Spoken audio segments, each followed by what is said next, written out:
Dios te bendiga, qué bueno que te estás preparando para la próxima lección en tu estudio bíblico para células. Hoy tenemos el tema número 13 que es sobre el Sermón del Monte, específicamente la parte tercera. Y está tomada en los versículos del Evangelio de Lucas, el capítulo 6, versículos 37 al 42. Recordar que esta es la tercera de varias partes sobre este estudio. El propósito de esta lección es mostrar los principios de vida que Jesús enseña en el Sermón del Monte, y en esta ocasión vamos a ver varios de ellos muy interesantes. Veamos un poco de la narración bíblica sobre la cita. No juzguen, y no se les juzgará. No condenen,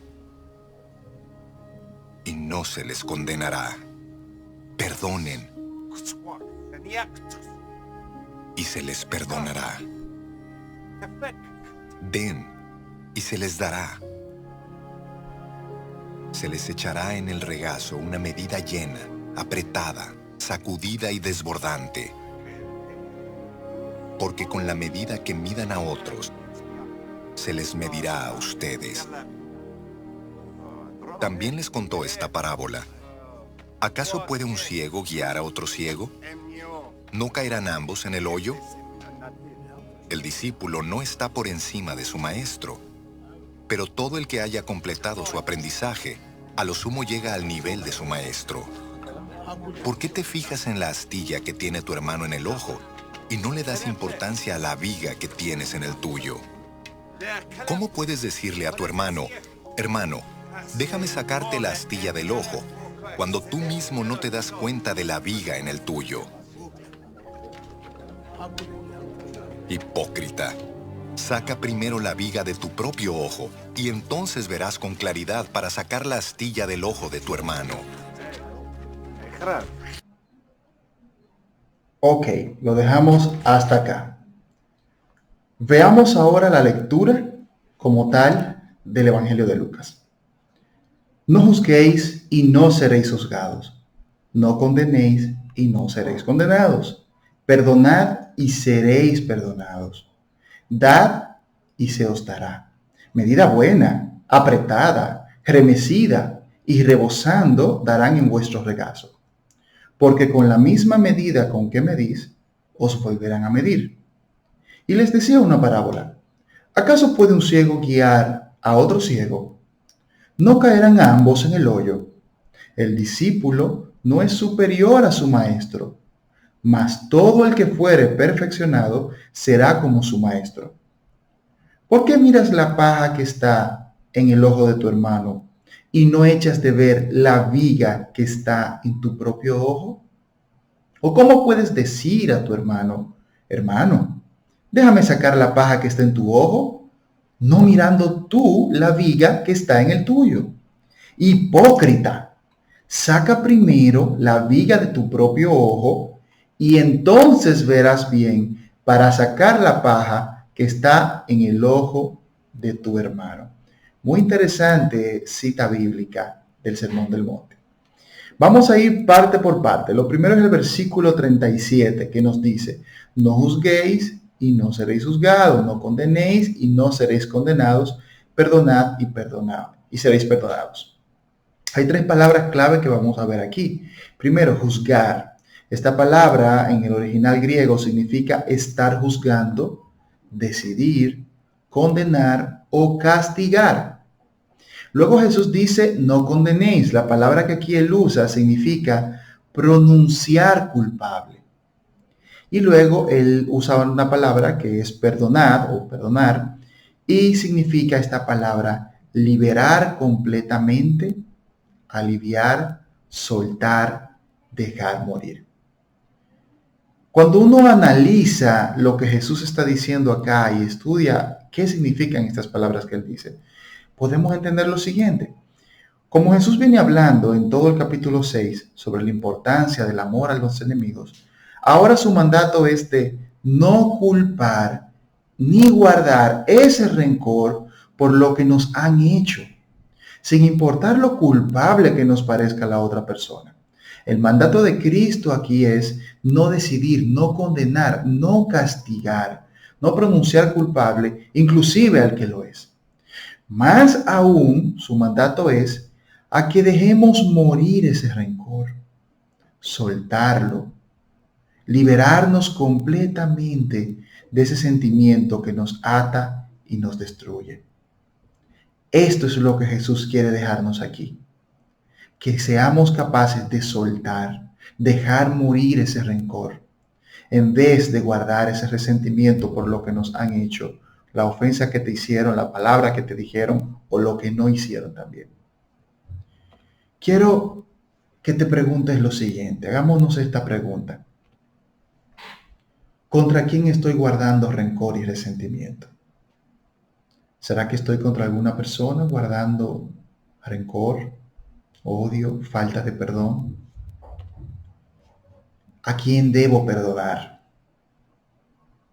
No solo contra quién yo estoy guardando ese rencor por lo que hizo, sino personas concretas que debo tomar acciones y perdonar, soltarlo, sea hablándole, diciéndole, mira, perdóname por esto, o te perdono por esto que me hiciste. Y también tú mismo perdonar a otras personas, pedir perdón a otras personas para no tener esa carga en tu corazón. Arrepiéntete de tus pecados, pide perdón y perdona a los demás. Y verás cómo Jesús te librará de todo ese rencor que llevas en tu corazón. Jesús quiere librarte, pero debes perdonar y pedir perdón. Esto es lo que nos enseña ese primer versículo. Luego en el versículo 38, Jesús dice, dad y se os dará. Medida buena, apretada, remecida y rebosando darán en vuestro regazo, porque con la misma medida con que medís, os volverán a medir. Para que tengas una idea, esto es lo que Jesús está diciendo. En los tiempos de Cristo se utilizaban tazones o vasijas para medir los granos, por ejemplo, 1 libra, 2 libras, lo que equivale ahora a libras. En ese tiempo se usaban así. Jesús está hablando de eso, una medida rebosada con mucha cantidad. La palabra final que Jesús usa aquí para medir, que es esta de aquí, tiene un significado muy especial porque Él dice, con la misma medida con que medís, os volverán a medir. Es decir, de acuerdo a cómo tú midas a los demás, así te van a medir. Esa palabra significa medir al que te mide, retribuir o recompensar. Y algo interesante es que se utiliza una sola vez en el Nuevo Testamento y es en ese versículo. En pocas palabras, lo que Jesús nos está diciendo aquí es, si somos críticos y arrogantes, en vez de compasivos, así mismo nos tratarán. Un seguidor de Cristo demuestra amor y compasión con los que pecan y actúan mal. No es apoyar su pecado, sino ser humildes y demostrarles que Cristo perdona y transforma a quien le busca. Ojo con esto. Aquí Jesús no está diciendo que no le digamos a la gente que el pecado está mal. No es esto. Que lo que Jesús está diciendo es de ser arrogantes, de ser críticos como una forma destructiva. Criticar a los demás por lo mal que actúan. Esa no es la actitud de un cristiano. La actitud de un verdadero cristiano es demostrar lo que está mal, pero con amor, con una actitud de humildad. Es por eso que cuando corregimos a alguien o damos un consejo, debemos ser humildes, porque así como tratemos a los demás, nos van a tratar y nos van a medir. Pero pregúntate, vamos a preguntarnos lo siguiente. ¿Tú cómo tratas a los demás? ¿Lo tratas con arrogancia, creyendo que eres el mejor o la mejor? ¿Cómo es tu trato hacia los demás? Y especialmente, ¿cómo tratas a los hermanos en Cristo cuando fallan o pecan? Cuando sabes que uno de tus hermanos tiene una falla, está pecando, tiene una lucha, ¿cómo los tratas? Debemos actuar con humildad, debemos actuar con amor al momento de corregir a nuestros hermanos. Esta debe ser la forma correcta, esta debe ser la verdadera manera de ayudar a los demás cuando fallan y pecan. Pero veamos los versículos 39 y 40. que nos dicen. Y les decía una parábola. ¿Acaso puede un ciego guiar a otro ciego? ¿No caerán ambos en el hoyo? El discípulo no es superior a su maestro, mas todo el que fuere perfeccionado será como su maestro. Fíjate qué interesante la imagen acá. Eso es lo que Jesús está diciendo. Si un ciego guía a otro ciego, los dos o los tres, en este caso, se van a caer, se van a tropezar, se van a caer en el hoyo. Eso es lo primero que él dice. Y la idea principal que nos da el Señor aquí es que debemos recibir enseñanza antes de enseñar a otros. Es decir, si yo no he sido instruido en la palabra de Dios correctamente sobre un tema, sobre una área específica, no puedo guiar a otro o no debería guiar a otro porque voy a cometer errores en esa área si no he sido instruido. Y más aún si no he tenido una instrucción correcta en la palabra de Dios o la que he recibido no es de acuerdo a lo que dice la Escritura. Y algo importante que también nos enseña. Debemos seguir a maestros que demuestren ser verdaderos cristianos y aplican ellos la palabra de Dios a sus vidas, como los pastores y maestros de nuestra iglesia. Ellos son quienes Dios ha puesto para guiarnos y debemos aprender de su conducta y carácter. Esto es muy interesante, porque en este tiempo que vivimos podemos buscar diferentes fuentes en YouTube, en Internet, y pensamos que todo lo que nos enseñan tienen la cualificación moral, espiritual, el carácter, y más aún la intención de enseñarnos. Y no es así, lamentablemente. Pero pregúntate lo siguiente. ¿A cuáles maestros estás siguiendo? ¿Esos maestros son los que Dios puso en tu iglesia local para guiarte? Esos maestros que sigues, que estudias lo que ellos dicen, ¿son los que Dios puso en tu iglesia local para enseñarte, guiarte? ¿O son maestros que viven a miles y cientos de kilómetros de distancia, que no te conocen y crees que las enseñanzas que ellos dan son más valiosas que lo que te enseña tu propia iglesia local? Son preguntas serias que debemos hacernos como miembros de una iglesia y creyentes maduros. Y más aún, ¿realmente sigues a los pastores y maestros de tu iglesia local, imitando su conducta y aplicando sus enseñanzas? Esto es muy importante, porque un maestro de la palabra de Dios no solo debe tener conocimiento, también debe tener carácter, es decir, aplicar a su vida lo que enseña.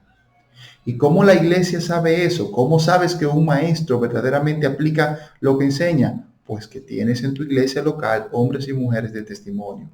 Es por eso que debes aprender a seguir, a imitar la conducta, el carácter, la forma de vida de los que te pastorean y te enseñan la palabra de Dios. Eso es lo que hemos hecho, lo que ya tenemos es vida ministerial y nos ha funcionado. Y así es que el Señor obra. Y ya en la última parte de este texto bíblico, los versículos 41 al 42. ¿Por qué miras la paja que está en el ojo de tu hermano y no echas de ver la viga que está en tu propio ojo? ¿O cómo puedes decir a tu hermano, hermano, déjame sacar la paja que está en tu ojo, no mirando tú la viga que está en el tuyo, en el ojo tuyo? Hipócrita, saca primero la viga de tu propio ojo, entonces verás bien para sacar la paja que está en el ojo de tu hermano. Esta imagen yo sé que te va a dar mucha risa, pero es precisamente eso lo que está diciendo Jesús. Fíjate, dos personajes. A quien le está sacando esa pequeña pajita que está ahí en el ojo, esa viguita, esa astilla. Y este otro con una actitud como de gozo, de soberbia, de alegría por lo que está haciendo. Mira lo que tiene. Eso es una viga, un pedazote de madera. Literalmente lo que Jesús nos está queriendo decir aquí es que este hipócrita, a quien él está hablando, es un actor o un simulador. Eso es lo que significa la palabra hipócrita en el sentido bíblico aquí usado. Actor o simulador. Es una persona que aparenta ser un buen cristiano, ser el mejor, el más fiel, pero lo hace solo para que lo vean y reconozcan. Esta persona no es sinceramente un cristiano. Y más aún, ve defectos, ve pecados en todas las personas. y los culpa por eso, los critica, los juzga, como viene Jesús hablando anteriormente. Pero esta persona, y esto es lo más importante, no hace ningún esfuerzo porque Cristo lo transforme primero.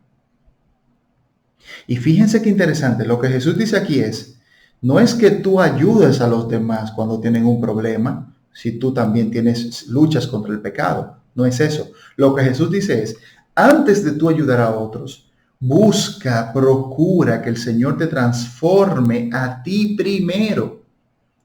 Empieza ese camino de búsqueda espiritual, de dejar atrás el pecado, de dejar atrás cualquier cosa que te aleja de Dios. Entonces tú podrás ayudar al otro y decirle, mira, a mí me ha funcionado esto, yo he podido crecer en el Señor, he podido cambiar mi vida.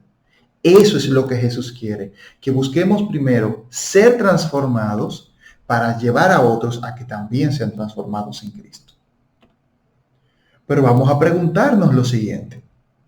¿Estás llevando a Jesús tus pecados y fallas para que Él te transforme? Te hago esta pregunta. Tú mismo, tú misma, ¿estás llevando a Cristo esas áreas en tu vida que sabes que están mal para que Él las transforme? Solo Cristo te puede transformar y limpiar del pecado. Especialmente esta palabra para los que no sean cristianos aún. Si te arrepientes y pones tu fe en Él, en Jesús, y vives lleno de su Espíritu Santo. Y a los que ya somos cristianos debemos saber esto y recordarlo siempre, que solamente si vamos a los pies del Maestro y vivimos llenos de su Espíritu Santo, en constante arrepentimiento y constante humillación, el Señor quita nuestros pecados, las luchas, las debilidades. Y seremos capaces de ayudar a otros para superar sus luchas y pecados. Así que hasta aquí esta lección. Aquí te dejo las fuentes que hemos utilizado para este estudio. Recordarte que esta diapositiva está en el link aquí debajo en la descripción. Oro para que el Señor te use y que estas enseñanzas edifiquen y transformen la vida de tus discípulos. Dios te bendiga.